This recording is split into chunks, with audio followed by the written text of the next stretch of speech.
My name is David Douches, and I'm the project leader of the SOLCAT project, and I'll be the host this afternoon. I'd like to introduce Robin Buell as our first speaker. Robin Buell is an associate professor at Michigan State University, and she's the U.S. project leader on the plant Potato Genome Sequencing Consortium. Okay, so I had slides and they're printed out in the brochure, and I also added a 2-slide exercise that we'll do at the end of my presentation today. But the main thing is in case anybody has follow-up questions, because I'm leaving on the red eye tonight, I'm not staying for the rest of the exciting meeting.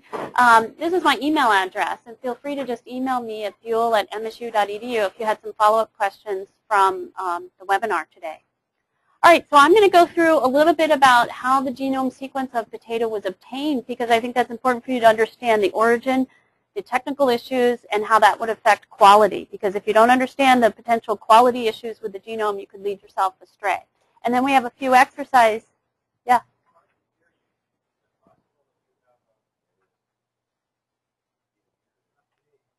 Oh, so I have to shout. Okay. All right. So then I'll just talk louder, Chuck. Let me know if it needs to be louder. So I'll go through a little bit of how the potato genome was sequenced and generated. Then we'll go through where the data can be accessed, and I'm going to show you a few tools how you yourself can access the sequence. All right? All right, so let's start off with how you actually get a genome sequence. So you start off with a gun, literally, and you break up your DNA that you have with a high energy. And you do this so that you get random pieces of your DNA. So DNA was isolated from potato. High energy forces were used to chop it up into small pieces, and that's called shotgun because you're doing this randomly. And then you sequence it through chemical sequencing methods to get the actual sequence of the 4 nucleotides. So some big issues in the last 3 years literally have revolutionized how you do sequencing. And you now have technologies that are very, very high throughput. They're very inexpensive. And this has now ushered in this whole era of personal genomics, right? Everybody can get their own genome sequenced if they have a couple $1,000s. What's shown here on the right is one of the new technologies, the Illumina platform. This is a flow cell. You can see by the 2 fingers how small. You can actually sequence on this single flow cell 150 million reads in a 2-day period. What's shown down here in the lower left-hand corner is the 454 platform that's done in picotiter plate. So it's picoliters of reactions are being done in each well. So just to show you how this is really changing genomics, if you look at this graph here, in 2002, there was only about 50 genomes that had been done. All of these were microbial genomes except for the Drosophila, the human, the Arabidopsis genome. And in 2010, you can see there's over 1,000 genomes, and this is constantly increasing. So the days of cheap genome sequencing is here. And the Potato Genome Project greatly benefited from this as well. So the question is, we can all sequence. You can go get one of these for $500,000. You can put it in the garage. You can sequence. But as I said, you're going to get all of these little pieces of your genome, and these are going to be done randomly, and you're going to have a big pile of sequence. The question is, how do you put all those pieces together into the chromosomes? And so that's the challenge. And what you do is you take your sequence off of the sequencer, whether it's a conventional Sanger sequencer or one of these new platforms. You have all your random pieces of DNA, and the question is, how do you put them together or assemble them into what we call a consensus sequence? So you want to take all of those random pieces of DNA and put them into one linear sequence that represents each chromosome. And that's called a consensus sequence. And this is all done using high-capacity computers that can not only handle the data, but also use algorithms to put them together. So essentially, this is what happens.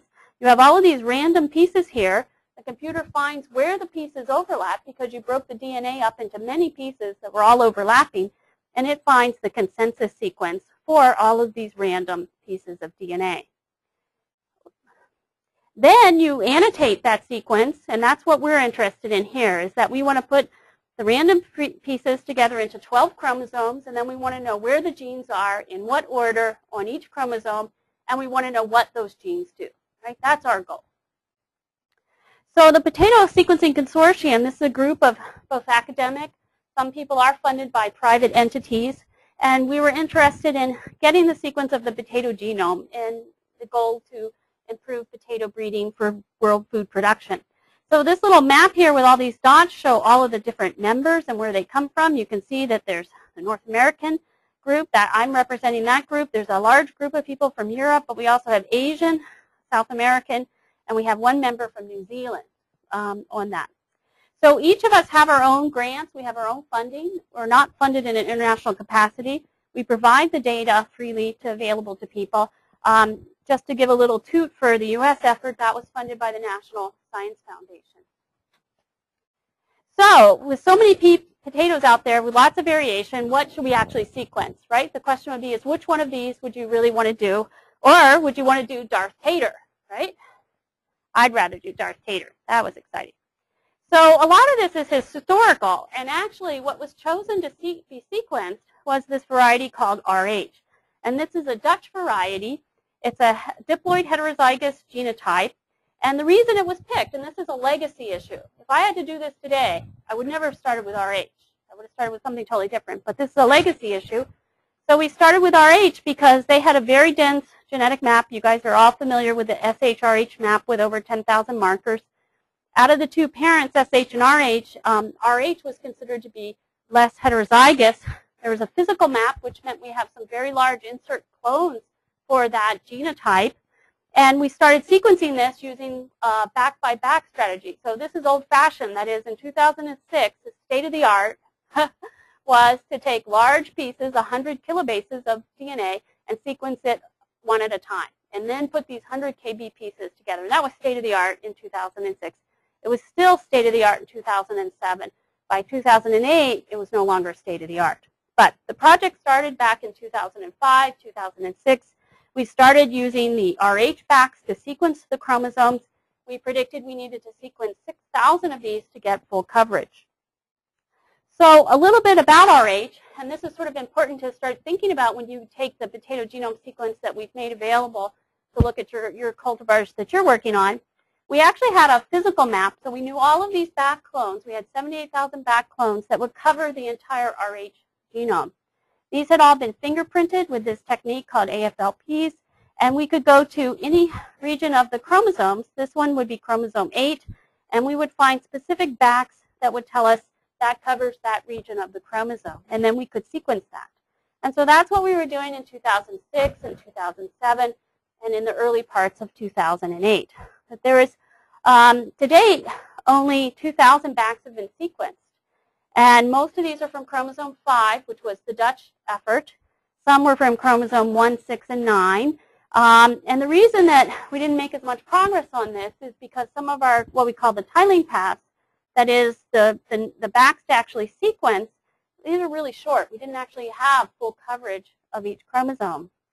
And there came to be quite a bit of problems with the heterozygosity with the two genomes that were in the RH. So we had slow, we had uneven progress. Like if you were working on chromosome 10, you really had nothing to work with. If you were on 5, chromosome 5, you were happy, right?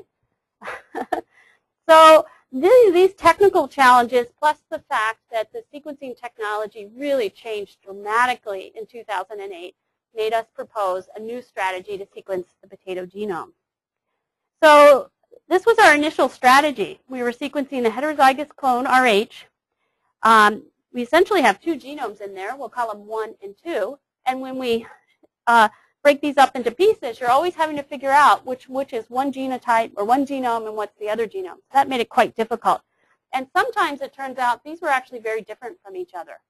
So it wasn't as if they were 99.9% identical. They could be quite different from each other, and you'd wind up just duplicating all your efforts. So instead of sequencing one potato genome, you'd have to essentially sequence 2. So our revised strategy in 2008 was to ditch the RH and go with this homozygous genotype, this double monoploid 13516R44, and I'll tell you about that one in a second. And this is essentially one haplotype because there's really just one genome in there. Okay? So essentially, no matter what you sequence, it's going to be identical to the other copy of the chromosome that's in there. Okay? So we call it just DM for double monoploid. Richard Valou, where is Richard? Richard, this is all courtesy of Richard. He made this line, it has obviously reduced complexity for whole genome shotgun sequencing. David Spooner did some work to suggest that this tuberosum, group Phareha, is the same species as tuberosum. It does grow quite slow, and the thought is this may just be because it's homozygous at this point. Just to give you an idea, this is RH right here in the lower corner, lower right corner, and this is the double monoploid right here. So I think it's a little bit cute, but it does grow really, really slow. So this is also the double monoploid right here. So we started sequencing the double monoploid, and our strategy is that we'll have this, the double monoploid, as our reference genome, and now we can layer the RH genome, the diploid heterozygote, on top of that. So we use this two new technologies. We use the Illumina platform.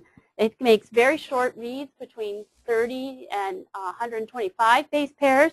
And then we use the Roche Pyro sequencing platform. We use single reads, and we also use paired end reads. We also had phosmids and back ends from the double monoploid. We also wanted to be able to annotate, that is, find all the genes in the potato genome, so we did a lot of transcriptome sequencing as well. So we actually now have a very good assembly of the double monoploid that we've layered the RH onto, and we've now started and we're just refining our annotation of the genes in the potato genome. Okay, so we've sized the nuclear DNA of the double monoploid, and it's about 850 megabases. When we've taken all of our sequences and then we assemble them, we have about 730 megabases that we find in the assembly. So you're asking yourself, well, where's the other 120 million bases? Well, you're always going to be missing a little in a whole genome shotgun project. Most likely, 95 or 99% of what we're missing is just additional copies of repetitive heterochromatin DNA. So the genes are not missing, it's the repetitive sequences, and that's an assembly issue where a lot of identical sequences will just assemble on top of themselves. So we feel we've got most of the, if not all of the genes of the potato genome. So we've done quality control, so we can do an assembly. The question is, how good is that assembly? It actually is, we feel, a quite high quality. And the way we did this was we took our whole genome assembly, and then we compared that. We took just 100 kilobase regions of the double monoploid genome, and we sequenced that and did very tight quality control to compare the whole genome assembly with these very discrete regions of the double monoploid genome. And what's shown here is where we've aligned the double monoploid assembly here on the top line with the identical sequence that we got from sequencing just a bacterial artificial chromosome from the double monoploid. And certainly there's a few missing sequences, a few small local regions of misassembly, but overall it's very collinear.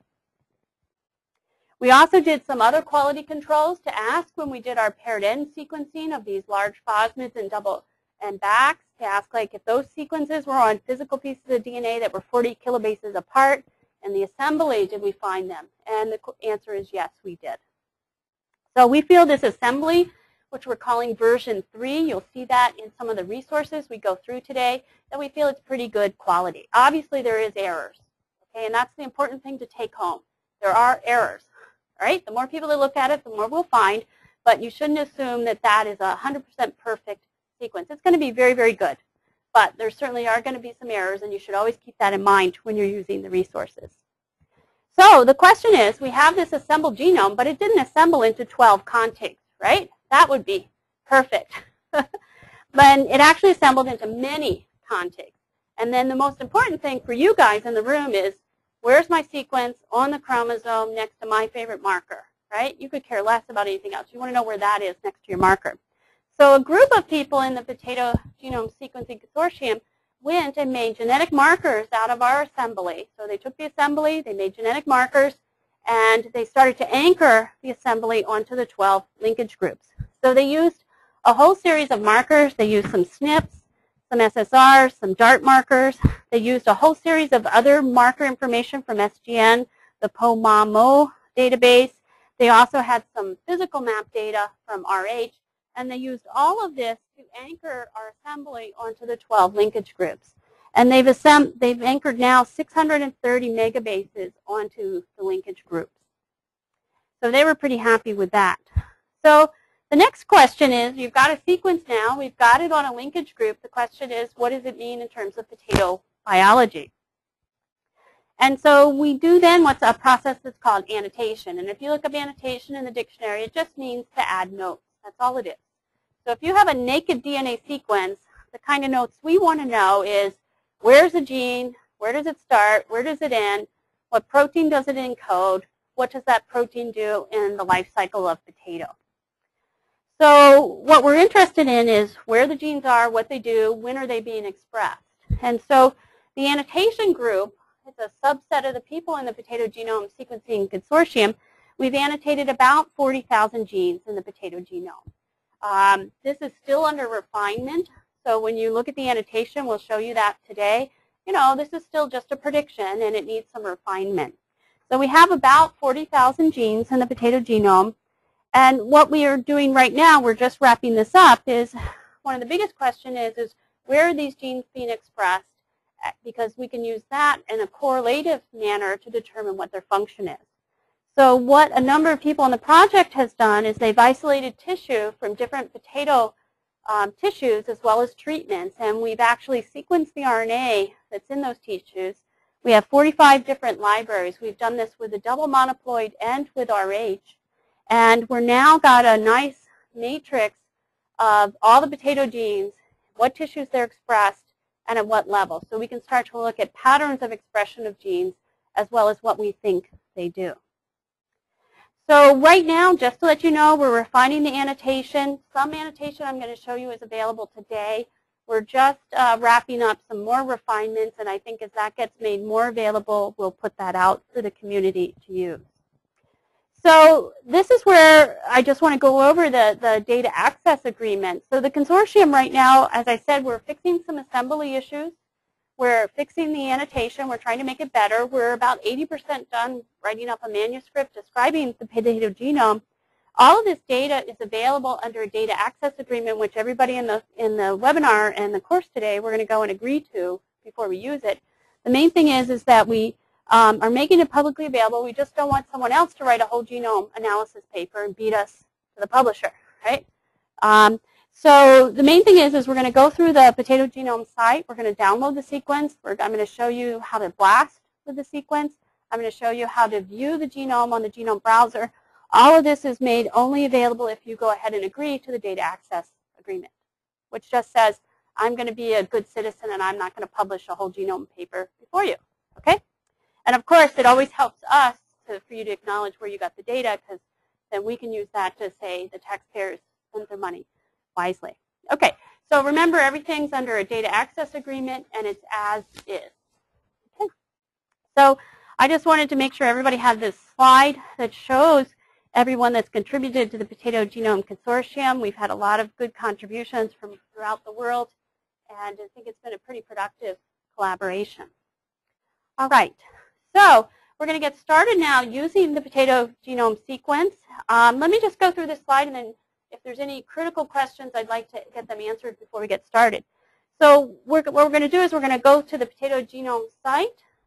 We're going to all agree to the data access agreement. If you really feel conflicted and you have a genome analysis paper ready to go, you shouldn't sign this.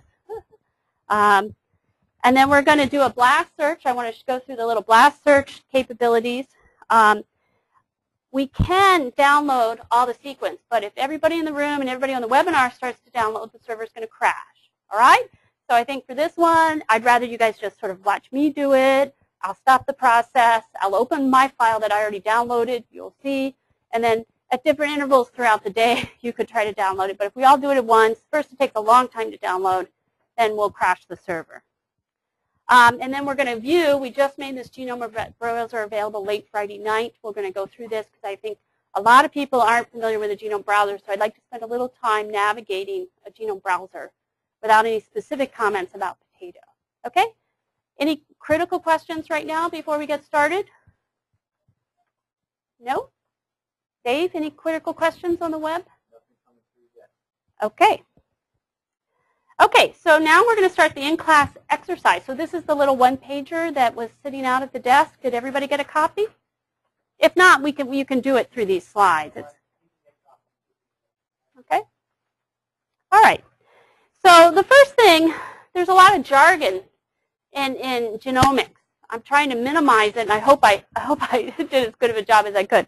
The first thing to think about is that we had a whole bunch of reads, individual reads from the Potato Genome Sequencing Project. And we used a computer algorithm to assemble them into our consensus sequence, of which these are sometimes called assemblies, but they're also called contigs, and they're also called scaffolds. All right? And the terminology that we're using in the consortium to describe a contig, which is equal to a scaffold, is PGSC, for Potato Genome Sequencing Consortium, 0003, because this is version 3. I imagine at some point you'll see version 4, 5, and 6. And then DM, because it's from the double monoploid, and then S for scaffold. All right? So just remember that prefix. It'll be fixed for this release. All right? And then there's a whole series of other numbers after this for each individual scaffold. Now, we have some other information in our assembly process that we can take these contigs or scaffolds and put them next to each other in order and in orientation.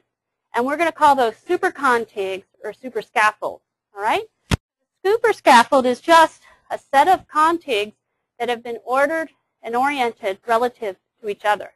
Is everybody clear on that? So we're going to see that on the browser. So we're not limited to contigs. We can make super contigs out of those, and we can make scaffolds, the same thing as super scaffolds. And then we can place those onto chromosomes. All right? Now the terminology you'll see on the browser is for super scaffolds, which are super contigs, they're the same thing, is PGSC 0003, DM for double monoploid, and I have no idea, but it's a B. All right? I have no idea, right? Okay, so just remember, if you're looking at something, there's some meaning in this prefix. It's not just a string for some other purpose. It's telling you some information. All right? Okay, so let's all go to potatogenome.net. This is the Potato Genome Sequencing Consortium website. So let's all go there.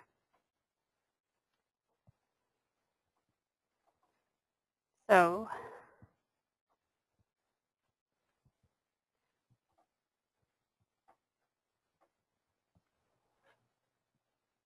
everybody should have Explorer, right? Yep. Firefox, whatever. So just, okay. Yeah, you just type potatogenome.net. And then this is the home page for the public side of the Potato Genome Sequencing Consortium. If you've never been here on your own time, you can go and read all of this information. We have mission, introduction, members, how to contact us. What we're going to do today is we're going to go and look at the data. All right? That's all we're interested in today. So click on the data. All right? And this tells you that you're going to look at the data made by the consortium, and that if you're going to do this, you have to agree to the data access agreement. So let's all go to the data access agreement. Let's click on that. And then why doesn't everybody take 30 seconds or a minute and read this and make sure you're going to agree to this.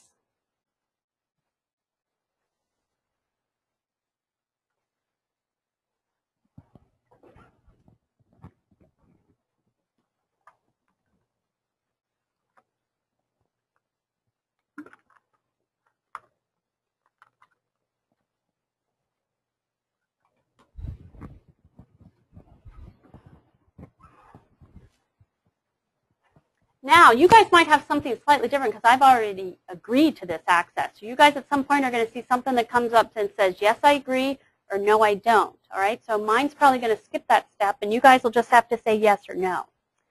So let's go back. And now that we've read this, if later on, if you want to join our mailing list, we'll tell you about new updates. You could do that one as well. But now we're going to go and download the data. And to do that, we're going to go to a new site that we're hosting for the consortium. And we're going to click on this potatogenomics.plantbiology.msu.edu. All right? Okay, is everybody there? Okay, so this is where you're going to get the data from. All right? So let me go through this page just a little bit for it. So first of all, this is our data release page. What we have here in the blue subheadings are different files that you could download if you chose to. So this right here is the back-end sequences from the RH Potato library. This, that says it's the same thing as well. Oh, these are the actual backs. These are the back ends if you want those. These are the double monoploid back ends. And then here's the phosmids, the 40 kb insert clones that we sequenced as well. But what we're really interested in is down here. We want to download the double monoploid scaffolds. Now, if we all do that, the site will crash. I guarantee you. So I'm just going to start. You can all watch. And then I'm going to kill it and show you what the file looks like when we open it. Okay? So we'll click on that. And then it's going to now say, here's the same data access agreement that you all read a minute ago. It takes it a minute here to load. If I didn't want to agree to the terms, I would click no, and you would never see the data. All right? But I'm going to agree to the terms, so I'm going to say yes. And then it's going to start, if I tell it OK, it's going to download this file, which is very, very, very large. All right? We're going to pretend I just did that. Okay? So I'm going to say cancel because I did already download it. So the important thing is that it's de-zipped and it's tarred, so it's highly compressed. So when you download it to your desktop, first of all, it takes a long time. All right? And then whatever software you have on your desktop, you can unzip it and use it. Yes? It's your choice. Here, my software will automatically start to unzip it as soon as it gets downloaded. So it's whatever you're using, and I don't know enough about XP or Vista to tell you what to do. But it's essentially a highly compressed file. You just use whatever you have on your operating system to download it and unzip it, and then you can use it. All right? So I'm just going to say cancel, and I'm going to show you what it looks like. So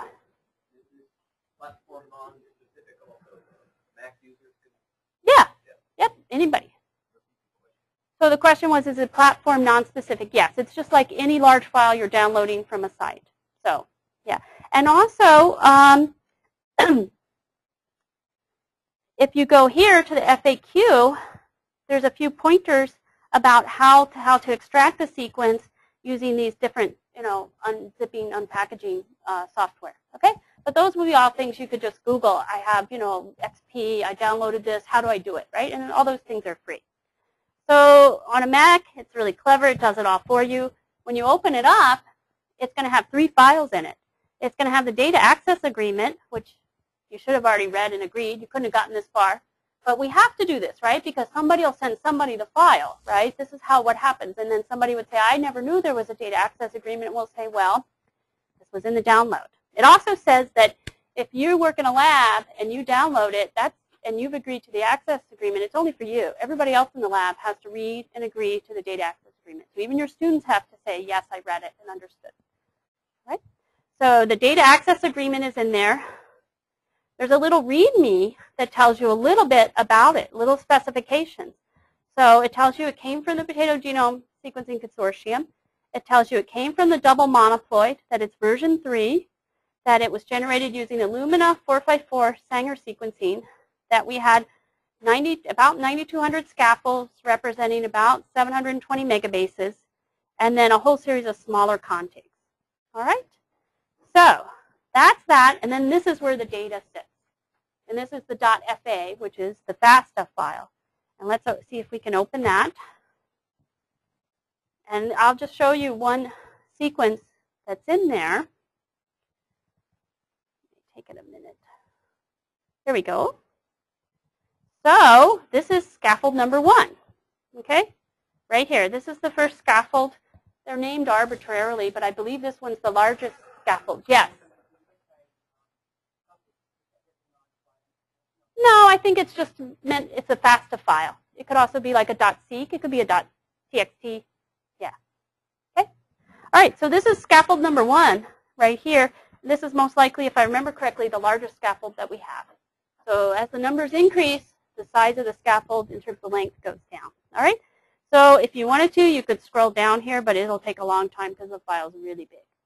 And then all you need to do is just use simple text edit tools to actually find anything that's in here. So if you want to find a specific scaffold, you just do find, type in that identifier, and then it's going to find it for you. But remember, it's a huge file, so it'll take a little bit of time. Okay? So this has utility, but I think you guys mostly would like to learn about some other tools, right? So that's where you actually get the sequence.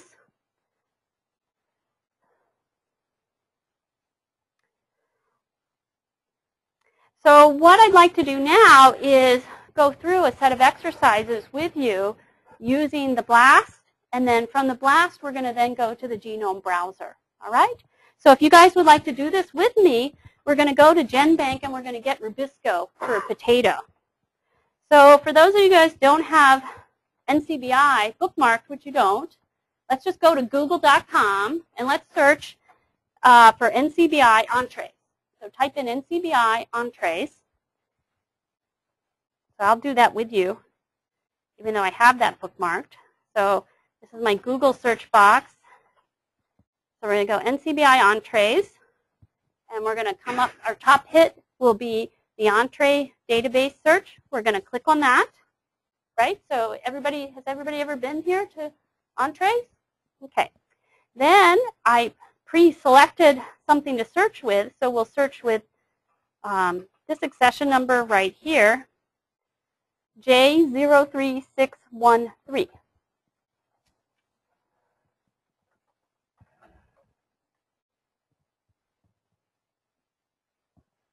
Okay. I think NCBI can support 100 people pounding it. Okay.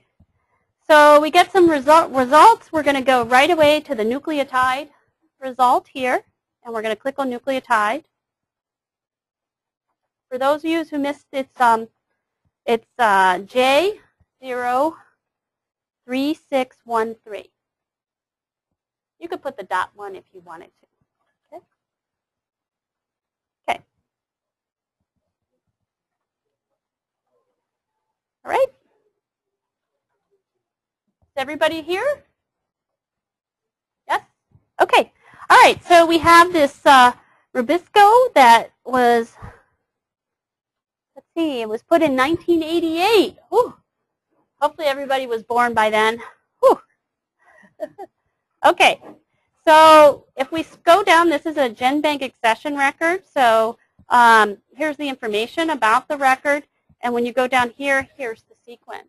But that's a little messy. So what we really want to do is we'd like to see this in FASTA format. So we're going to go here to the top left corner, and we're going to ask it to give it to us in the FASTA format. All right? So let's say apply. And now we're going to have the Rubisco mRNA sequence pasted right here. It's going to be put right here for us in FASTA format. All right? Okay. So let's keep that in that window right here. We're going to go back to our Potato Genome Data Access site right here. And now we want to search our scaffolds. We want to search all the potato genome for this mRNA. So let's go to the BLAST link right here. And let's get a BLAST page open up for us. So this is a very standard BLAST window where we will do BLAST-N sequencing right now. We're going to take a nucleotide query against the nucleotide database. We're going to put our query sequence right in here in FASTA format, and then we can choose the database we want to search. It defaults to the Pareja Scaffolds version 3. But if you wanted to, you could search some sequenced RH backs, the sequenced RH backends, the Pareja backs. You could sequence these EST collections from tuberosum or chacoense. But it's always going to default to the Scaffolds version 3. All right? So is everybody familiar with FASTA formatted sequence? What it is you have a caret on the first line, and you can have your description of that sequence. But the next line needs to start with the actual nucleotide sequence that's contiguous. Okay? All right. So let's go to our GenBank record, and let's just, we can do, the best thing to do is to send this to the clipboard, but also for you guys, since you're all using these other computers, let's just copy it. So let's just copy this. And let's paste it in the box. Okay?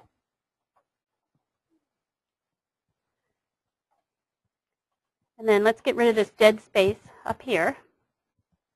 And you can see here's my GenBank, my FASTA format, because I have my caret and then some text, and then we have my sequence. Okay? And then we're going to push, these are the default settings for the BLAST, and this should work for 99.9% of what you're going to sequence. You don't need to change the BLAST parameters.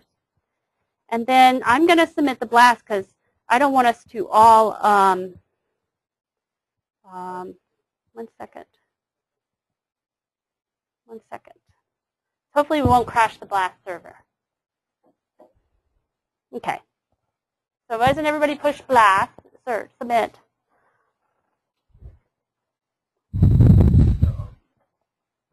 Oh no.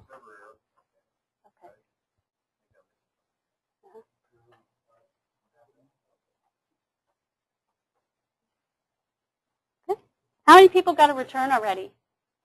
Okay, all right, so we haven't overwhelmed it. Okay. All right, so let's go through the results.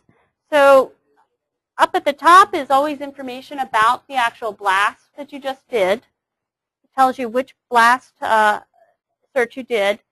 And then what's really important is this was our query.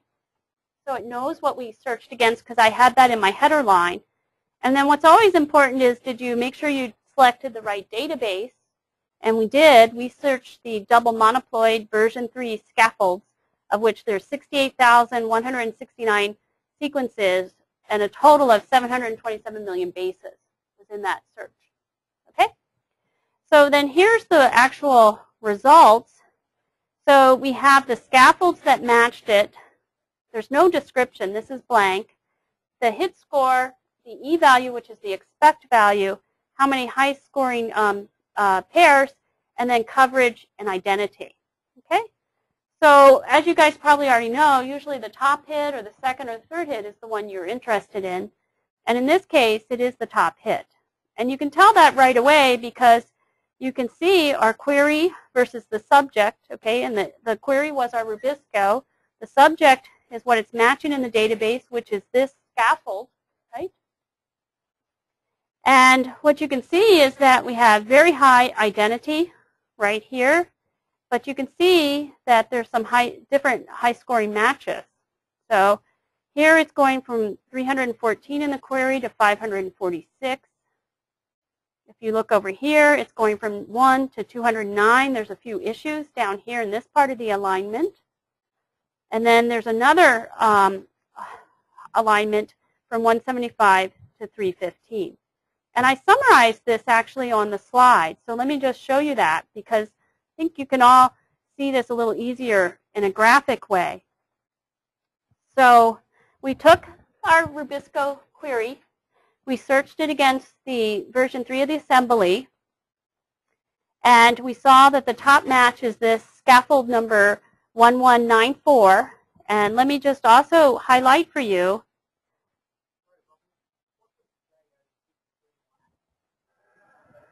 It was a Rubisco somebody put in GenBank in 1988. Rubisco. Yeah. Yeah, from Potato. It was the whole mRNA. No, I think it just starts at the ATG. We'll see. Yeah, I think it starts just at the ATG. I should have repeated the question. The question what was J0136 something. It was a mRNA cloned in 1988 and put in GenBank. So, yeah. So one thing to note is right here in the alignments here, you know the length of that scaffold because it comes out right here. Okay? So this scaffold, which contains our Rubisco gene, is 311, 235 bases. So it's 311 kilobase pairs long. Okay? So this just shows you a little bit graphically what was going on with that alignment. So that was an mRNA, and we're aligning it to genomic sequence, so there's introns. There's a potential for introns. So this is the actual alignment right here. So here's the scaffold here that's 311 kilobase pairs long.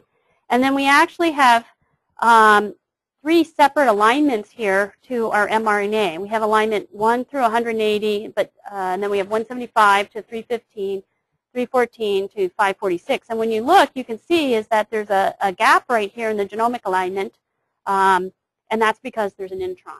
All right? This, I switched over to the slides. No, you have to, no, there's no graphic for you to see that. You need to go, what you need to do is sit down with a piece of paper and a pencil. No, I'm serious. And, no, so draw a line and say that's my scaffold, and then you just write the coordinates, and then you write down the other coordinates. We don't have the graphical view like you are used to seeing at NCBI when you do a blast of that alignment. Okay? Maybe later on we will. We just don't have that now, right? Yeah.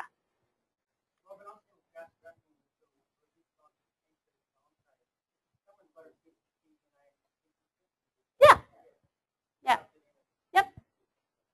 So the question was, yeah, that was just a clone cDNA that somebody put in GenBank 20 years ago. Okay? And now we have the genomic sequence from the double monoploid. All right? Okay. So just to make sure you guys, this really is what you should first start to do. Unless you had a genomic sequence, it should line contiguously, right? But there could be some gaps.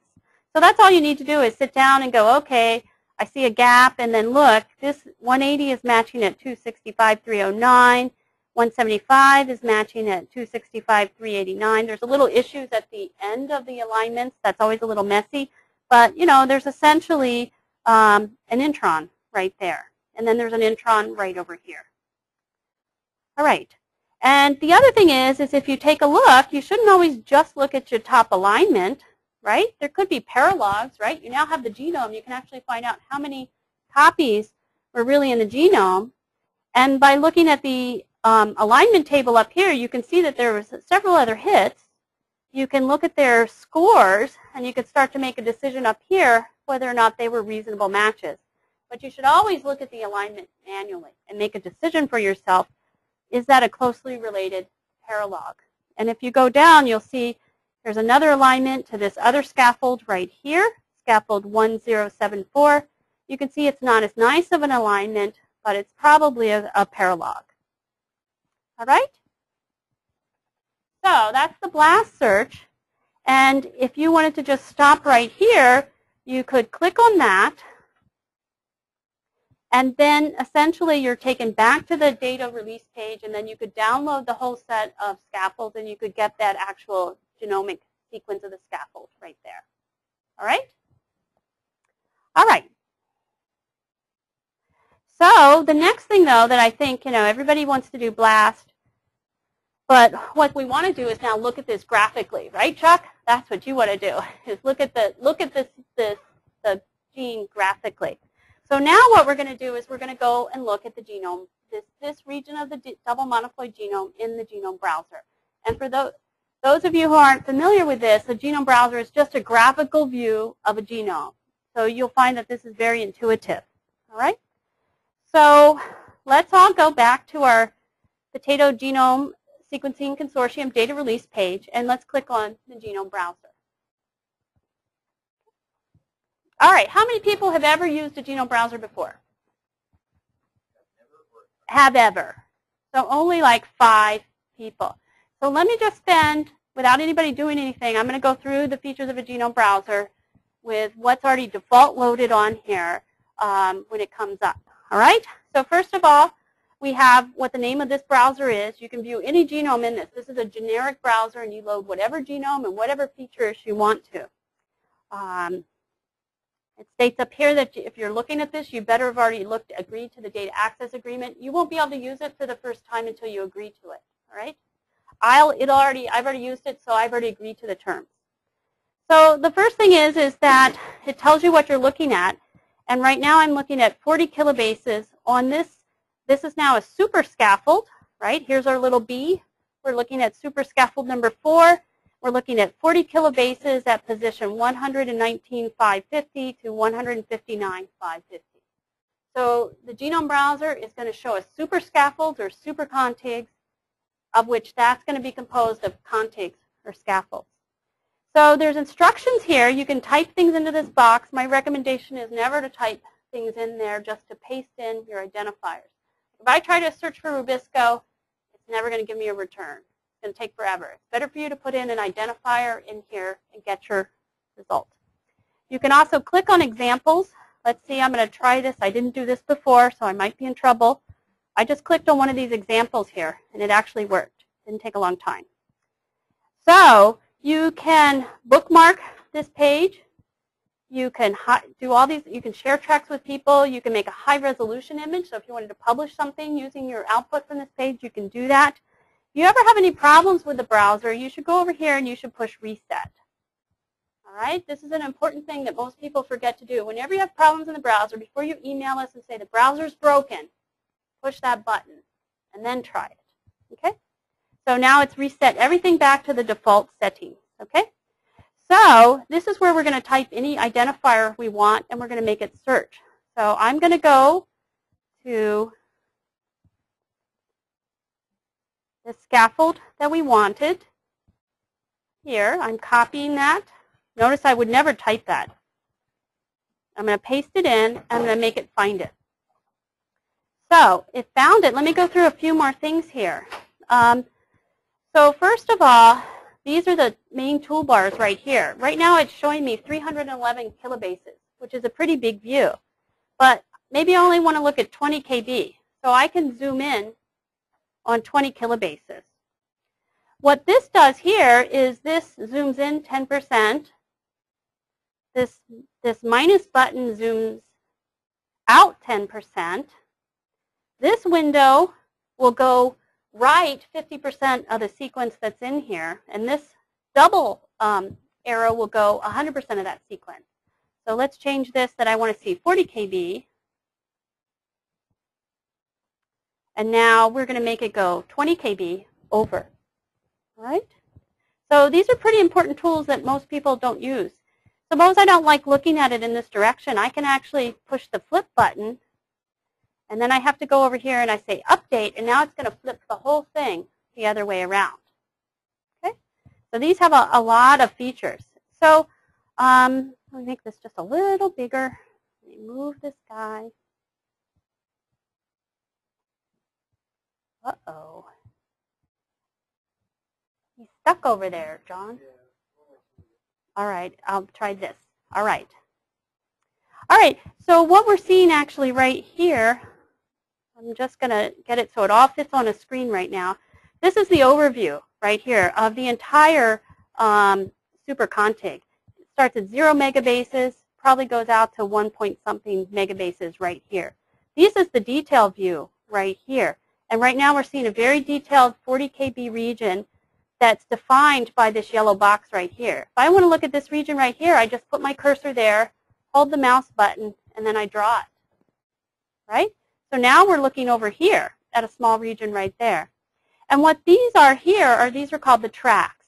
So this is how we've decorated this sequence. So think of this as, this part up here is the big 10,000 feet view. This is getting closer, and we can get even closer to what we want by zooming in on this, and I'll show you that in a second. So these are the tracks down here, and the tracks are just our annotation or decoration. Down here are our different tracks that we have. So we have our super contigs. That's been clicked. We can say we want to look at them all. So we have our super contigs, we have our contigs, and then we have the loci, which are the actual genes. We can also look at how we have repeat sequences. We can have SSRs, simple sequence repeats. We have some genetic markers. We also have assembly gaps. Remember I told you there's some missing sequence? We've highlighted those as well on the annotation. We've also annotated this by showing alignments to UniRef, which is a large protein database. We've aligned it by aligning other ESTs to the genome. These will be Solanaceae, plant unique transcripts, and we've also aligned it to the Arabidopsis proteome. So you can get more information about any of these by just clicking it. And this will go to a description page that tells you all about those tracks and how they were generated. So let's take a look at these tracks in a little more detail and a few more features. Let's say right now, here's our super contig right here, and it's composed of several contigs. But right now we're only seeing one contig. So what we'd want to do is go and look at a megabase right now. And it's going to, the more you ask it to show, the longer it takes to load. So if you want to do a lot, you're going to have to either wait or tell it to not show you as much. So now, though, you can probably see the relationship between a super contig and the contigs that it's a member. So right here, there's 3 contigs that make this super contig. And then right here are assembly gaps, because we know there's a gap here between them. And then here's all the genes, the loci. Here's alignments to different proteins. Here's alignments to Arabidopsis. Here's all of our repeats, and here's our SSRs. So if you want to turn tracks on, you either can click all of them right here, or you could click them all off. So let's say I don't want to see any markers, and I don't want to see that, and I don't want to see that. So you just click what you want to see and what you don't, but then you always have to go and do update image. So now I'm changed what I wanted to see, and now it's going to reload.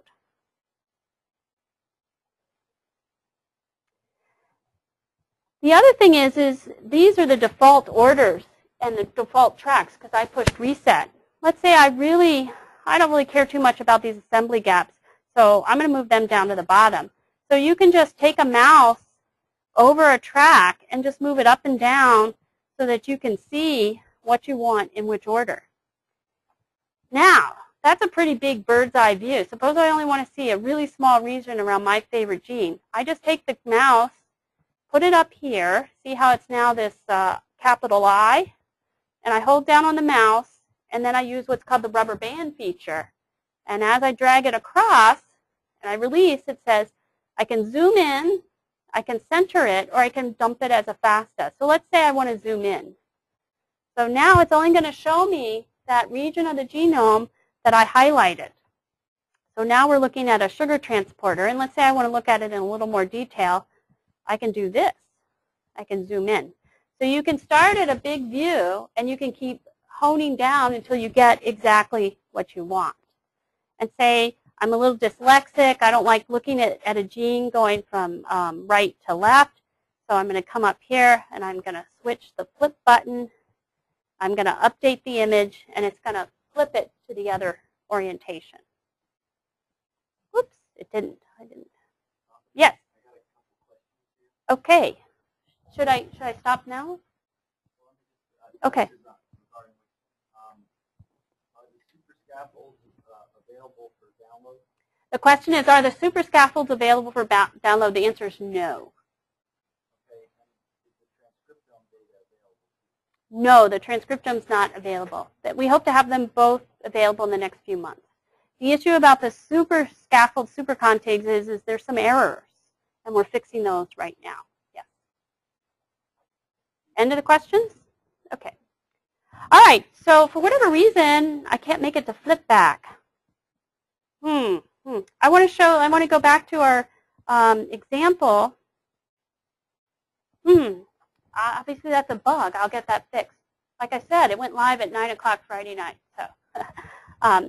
So let's go now and let's look at our one scaffold that we're interested in a little more detail. So we're interested in 1195. So let's all put that in the landmark box, because I want to show you one thing that I think isn't intuitive. So I only want to look at that scaffold. So I'm going to put it in the box, and I'm going to press return. Oh, you guys didn't have that. I'm sorry. Here we go. If you want to type that, if you all want to do this, so I'll tell you what, let's cheat a little. Let's go over here, and let's pick this guy. Let's pick that scaffold, right? And then let's just go and get rid of 0,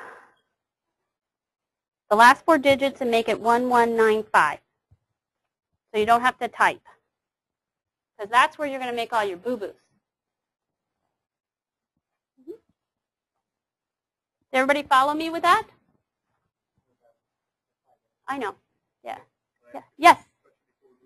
So on here, how do I know which chromosome this is? We haven't told you yet what chromosome it's on because we're just now finishing that. And we found some mistakes, and so we're fixing that. And that's when everything will become available when we get those fixed.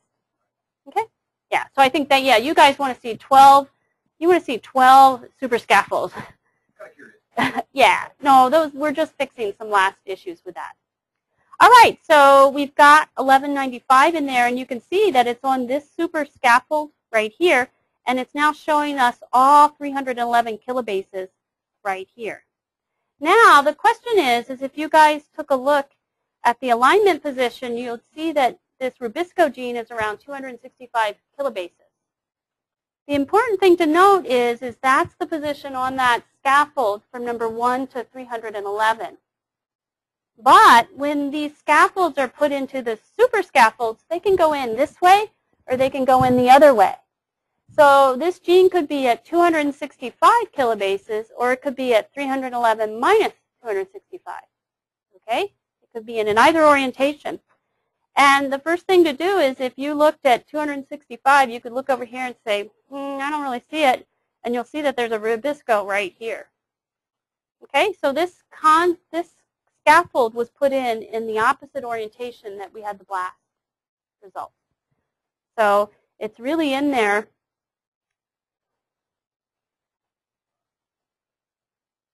At 331 minus 260. All right?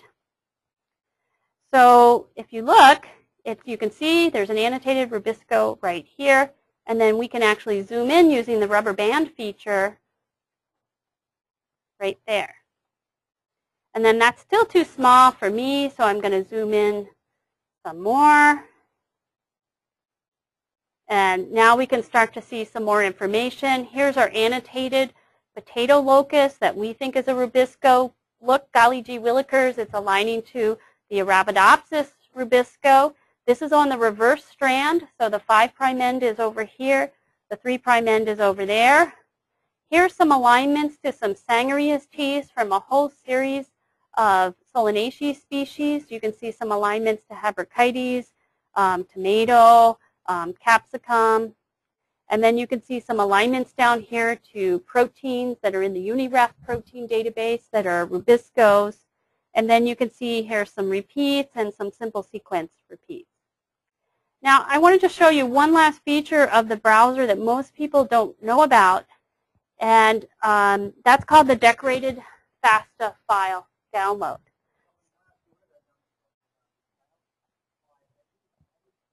Oh, it's a little pixelated here. This is position 595K in the super scaffold. Okay, so it's 595,000 bases in the super scaffold. In the final release, this will all be transparent to you. So in the final release, you'll have pseudomolecules for the 12 chromosomes, and it'll all be like number 1 to base like 860 million or 86 million. Okay. So one last thing I just want to show you is you guys are like, well, how could I get that sequence? Well, let me show you one more little trick. Let's zoom in a little bit more on our little Rubisco. Okay, let's zoom in. And let's go to the decorated download FASTA. So what this is we can get that sequence as a FASTA file, just that sequence right there, and we can get it decorated with any feature we want. So we're going to go to the configure page. And what this is here's all the tracks that we had on the browser. And I can decide in my FASTA file, the sequence file that comes out, what features are going to be what colors or capitals or underlines or italics. So let's say I want to know about where the locus is, and I want all the bases that are in the locus in caps, and I want them to be pink. Okay? I can say that's all I want to see. So now we'll do go. Ooh, the pink didn't, oops, sorry, I have to reset that. Hang on a second. Configure. 1 second. Sorry, 1 second. I had done it just as teal. There we go. Make them pink.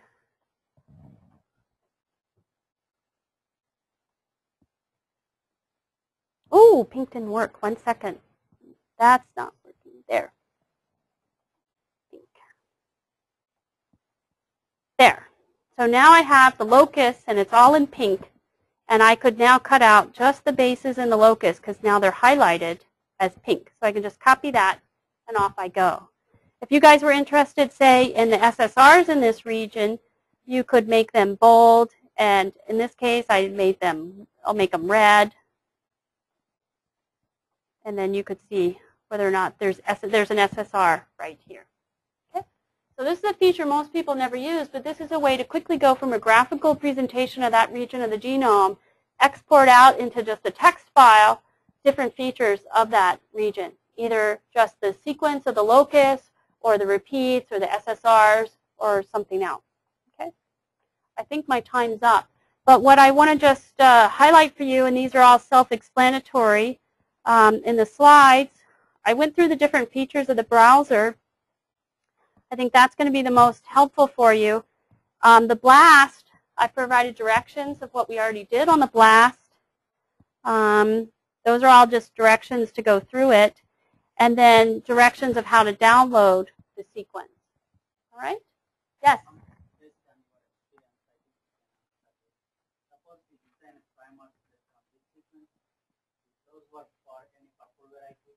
So the question is, if you design sequences to the double monoploid, will that work for any other variety? The answer is yes. And if you pick them in the genic regions where the genes are, absolutely yes.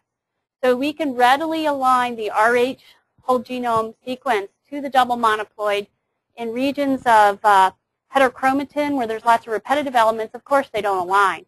But in the genes, they all align very well, very, very well. Other questions? Is the genome browser accessible for everyone? Yes.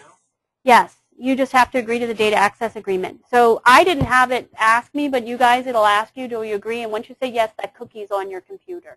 Okay? Yes? I didn't hear. What's the first? Oh, so right now on the browser, let me show you, the gaps are visible. Let me go back.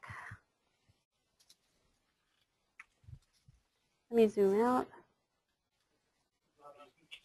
Yeah, so the question is, are insertion deletions going to be shown? And right now, I got to zoom out. Gaps are being shown, and these are sequencing gaps that we're aware. We actually know there's gaps there. You can see one is right here on the browser. So let me zoom in to that. So where we know we have a gap, we've annotated that in the browser. And if you download this sequence, there'll be nothing but a string of N's. And you'll know right away that there's a gap. So right now, there's a gap right here in that sequence. And we estimate it to be 440 bases long. All right?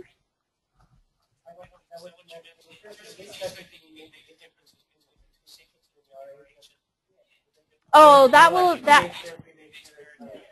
be, so the RH, we're still doing the alignments, and that will be available, probably not for several months. It's not as simple as you would think. It aligns quite well in the genic regions. In the heterochromatic regions, it's a mess. Yeah, but I think, as soon as you have EST sequence or something from your variety, there's SNPs everywhere. So for the SOLCAP project, we'll definitely show those SNPs. There's so many SNPs, it's not a big deal, I think. Yeah. Yeah. Yes. Yeah, there's tracks called the Wiggle tracks, which are just like heat intensity tracks that you can come and you'll be able to just scroll down and look at all the tissues that gene's expressed in. The problem is the resolution in terms of the exon-intron border is not as clear. So it's a little messy in that, but we'll also have a big matrix that you can just put your gene in search, and it'll come back and it'll tell you all the expression values in all those tissues for that gene. Right? Yeah. So in a totally automated fashion, there's about 40,000. All right, and we're working through that because we can find lots of isoforms, but there's been a lot of issues in terms of the computation of how that's been done. There's about 40,000, give or take a few thousand. 40,000. That's our guess, right? We've predicted that many. My guess is it's within 10% of the real number. Yeah. Dave, questions from the web? We have a couple questions coming in here. Hold on. Okay. When is the genome browser accessible for everybody outside the Active Sequence Consortium, like a breeder? It's available today at that site today. Okay. And then going down, let's see. I'll try it in the Netherlands. 2 weeks ago, it was not accessible. That's okay. correct. It wasn't available until Friday night. I think that's putting it pretty close. No, Eastern time. Eastern time. And then the last question is, how do you normally proceed to fill in the gaps? So the question is, how do you fill in the sequencing gaps, get a lot of money, and get somebody who wants to do it? I would personally say the consortium will not do that, because if we just wait 3 years, there'll be a better sequencing technology that you could just come in for a fraction of the money and just resequence that. I mean, that's just to be honest. Don't think that it's going to be substantially perfect. You might as well just wait 5 years for a better platform to come.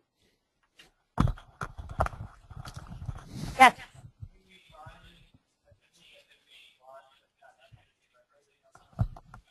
You can, at the bottom of the browser, you can email us. We're starting, the consortium's starting to get a way for us to start to collect this, because you're exactly right. The more people look at it, the more things they're going to find.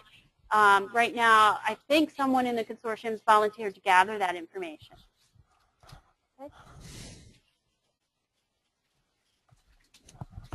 Well, Robin, I think we had a nice seminar here. I think it was very informative for the community here right now in Oregon, and we had about 18 people online. Oh, great! So from around the world, I believe. So if there's no more questions, let's give Robin a round of applause.